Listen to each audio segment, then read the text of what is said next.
CNBC телевизийн мэдээллийн хөтөлбөр үргэлжилж байна. Тэгэхээр Монголын үйл хөдлөх хөрөнгийн зах зээл сүүлийн жилүүдэд идэвхжиж шинэ төслүүд нэмэгдэхийн зэрэгцээ худалдан авагчдын хандлагч бас өөрчлөгдөж байна. Тэгэхээр энэ салбарт 15 жилийн турш тасралтгүй үйл ажиллагаа явуулж байгаа Тэнхлэг зууч компани зөвлөх үйлчилгээ төслийн менежментийн чиглэлээр туршлага хуримтлуулж зах зээлийн хөгжлийг тодорхойлогчдын нэг болоод байна гэж ингэж тодорхойлогдож байна. Тэгэхээр тэгвэл бид үйл хөдлөх хөрөнгийн өнөөгийн нөхцөл байдал ирээдүйн чиг хандлагын талаар Тэнхлэг зууч компанийн үйл ажиллагаа хариуцсан захирал Ган Туяатай зочны цагаар мэдээллийн хөтөлбөрөөр үргэлжлүүлж байна. Өдрийн мэнд хүргэе танд.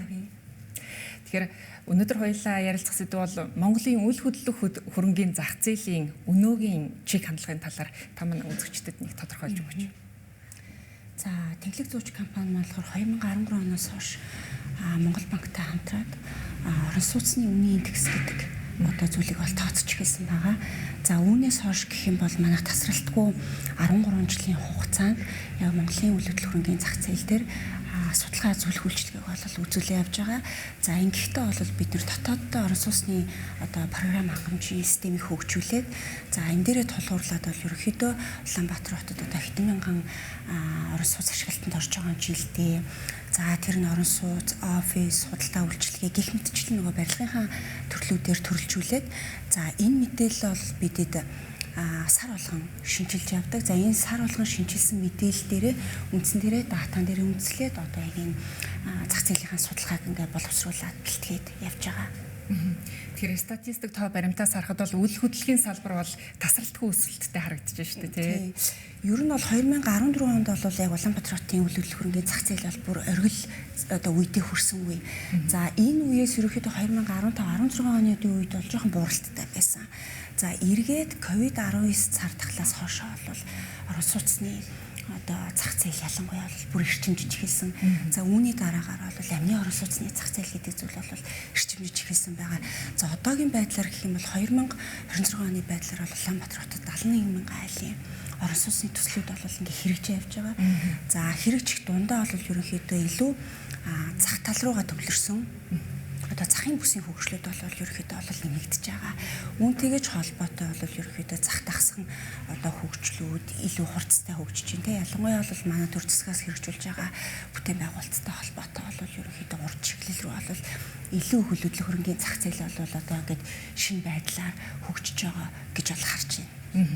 Тэр Улаанбаатар хотын хэмжээнд л гэхэд зөвхөн авч үзэхэд Улаанбаатар хотын хэмжээнд яг орон сууцнд орох шаардлагатай хэдэн айлууд юм бэ? Яг орон сууцны бас хэдэн айлууд байдаг юм бол? За, Улаанбаатар хотод бол статистикийн хорооны мэдээлэлээр бол өнгөрсөн 2024 онд бол за 491 мянган айл орчим айлын өрх байгаа гэсэн үг.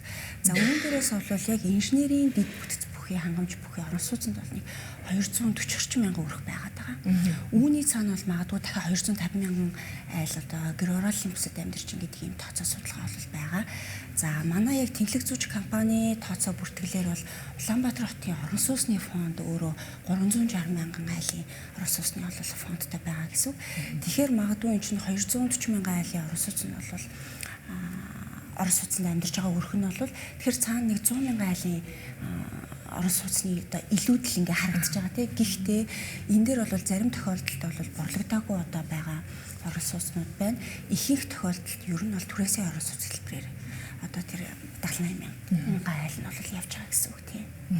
Яг өмчлөлийн хэлбэр нь ямар байгаа бол тийм. За, өмчлөлийн хэлбэрийн хувьд гэх юм бол яг ингээд бүртгэгдсэн тоо баримтаар бол 240 мянга гэж харж байгаа. За, үүний дараагаас бол бүртгэгдээгүй гэхээр 100 мянган айлын орон сууц бол байгаа гэсэн үг. Зах зээл дээр нийлүүлэгдсэн. За, үүний дараагаас бол эрчлүүдэд нэмэгдэх 56 мянган орчим айлын орон сууц байгаа. Тэгэхээр Улаанбаатар хотод өөрөө ерөнхийдөө бол 120-30 мянган айлын орон сууцны бол ер нь илүүдэлтэй гэж энэ статистик тооноос бол харах боломжтой байгаа. Гэхдээ энэ тоон дээр маань түрээсэн ер нь түрээсийн хэлбэрээр илүү түрээслэгдэж байгаа болов гэж бол харж байгаа. Тэгэхээр ер нь бол гэр орооллын бүсэд 250 мянган орчим айл байгаа гэдэг чинь энэ өрхүүдийн хувьд бол инженерийн хангамж бүхэн орон сууцнд орох бас хэрэгцээ байгаа гэж бол харж байгаа. Зах зээл бол энэ хэрэгцээн дээр нийлүүлэлтээ хийж байгаа юм байна гэж ойлголоо тийм. Тэгэхээр яг ер нь гэр орооллын бүсээс бол жилдээ бол нэг ойролцоогоор нэг юм 3-4 мянган орчим айл бол орон сууцнд орд юм болов уу гэж бол харж байгаа. Үлдсэн хувь нь бол ерөнхийдөө орон сууцнаас орон сууц руу дамжиж байгаа худалдаа авалт бол төлхөө байгаа юм болов. Сүүлийн одоо 1-2 жилийн туршид ингээд хараад үзэх юм бол хамгийн их энэ салбарт өөрчлөлт авчирч байгаа зүйл нь юу вэ? За ерөнхийдөө бол өөрчлөлтүүд бол маш их ажиглагдаж байна. Ялангуяа бол манай өмнө бол ер нь гэр ороолын бүс чинь нэг ойролцоогоор 10 жилийн өмнөөс л бол барилгачиж эхэлсэн, орон сууцчуул эхэлсэн тий. За ингээ харах юм бол ерөнхий нэг дан одоо барилгад бол барилгын зах зээлэр бол илүү төлхөө байдаг ус нэг ганц дан блокууд гэсэн үг тий. Одоогийн байдлаар бол ерөнхийдөө илүү төсөл хэрэгжүүлэгчд маань илүү комплекс байдлаар илүү цогцлбор байдлаар төслүүдээ бол хэрэгжүүлээ явж байна. За ер нь бол нэг 10 гаруйхан жилийн өмнө бол хүмүүс орон сууцыг зөвхөн хэрэгцээ амьдрах сууц гэдэг утгаараа харж худалдаа авалт хийдэг гэсэн бол одоо нөгөө хүмүүс маань ер нь бол орон сууцнд амьдраад бол нэг 30-40 жилийн туршлагатай болчлоо шүү дээ. За залуу үе миллениал үе гэх юм бол 20 жилийн туршлагатай болчлоо тий. Тэгэхээр ерөөхдөө илүү энэ зах зээлээр нөгөө шин зүйлийг төсөл хэрэгжүүлэгчдээс хүсэж байна те илүү автоматжуулалт гэдэг ч юм уу амьдрах одоо тав тух гэдэг зүйлийг бол илүү их харж байгаа. За ялангуяа хүүхдийн тоглоомын талбай, ногоон байгууламжийн хэрэгцээ, авцах суулын хүрэлцээ гэдэг ч юм те илүү нөгөө тав тух тал руугаа илүү хэрэглэгчид ерөнхийдөө төсөл хэрэгжүүлэгчдээс шаарддаг болсон болов гэж бол ер нь харж байгаа тийм. Энэ тал руугаа ч гэсэн манай төсөл хэрэгжүүлэгчид хөрөнгө оруулагчид илүү төлхөө одоо төслүүдийг хэрэгжүүлээ явж байна. Ирэх жилүүдэд ч гэсэн ерөөхдөө энэ чиглэл рүүгээ илүү хөгжих юм болов гэж харж байгаа. Нэрээ хөрөнгө оруулагчдын талаар нэгэнт хөндөж ярьснаар хөрөнгө оруулагчид яг одоогийн байдлаар зах зээл дээр ямар орон сууцнуудад хөрөнгө оруулах сонирхол илүү төлхөө байгаа бол зөв. Ер нь бол хөрөнгө оруулагчдын хувьд бол ялангуяа өлөдлөх хөрөнгөд хөрөнгө оруулах сонирхол ер нь хэвээр байгаа. Иргэчлүүдэд ч гэсэн энэ одоо сонирхол татгууч сэдв болвол байхаар байна.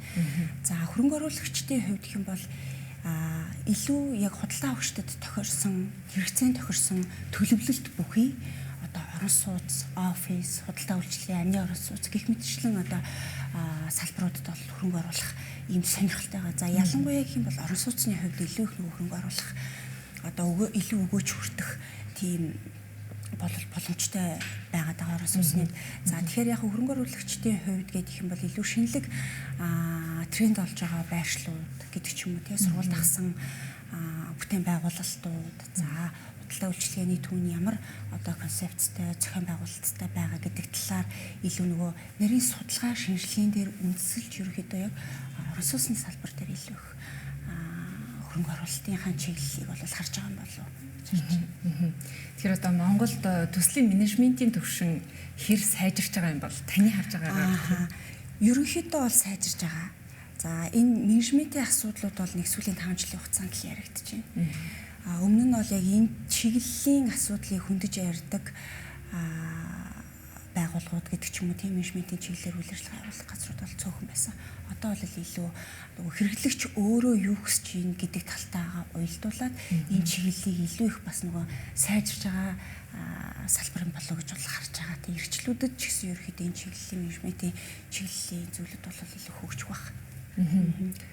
За тэгэхээр таны одоо барилгын салбарын спешиал мэрэгчлэлтэй хүн ирсний хувьд барилгын салбарт одоо Монголын барилгын салбарт өнөөгийн Монголын барилгын салбарт change makers хин хэнийг та нэрлэх вэ?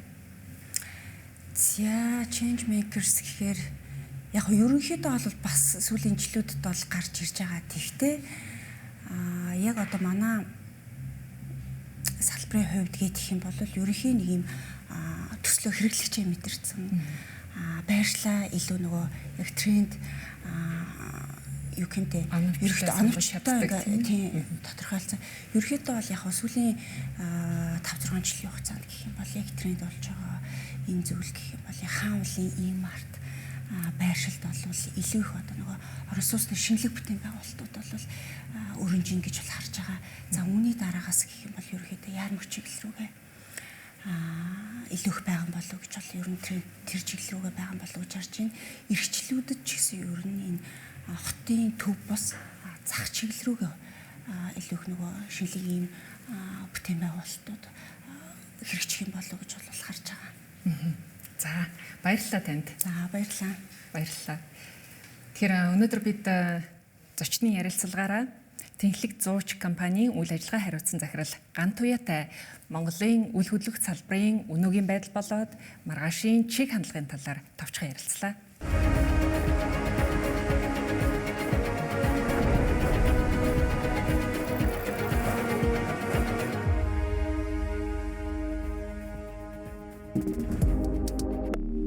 Валу санаамар сахугашид.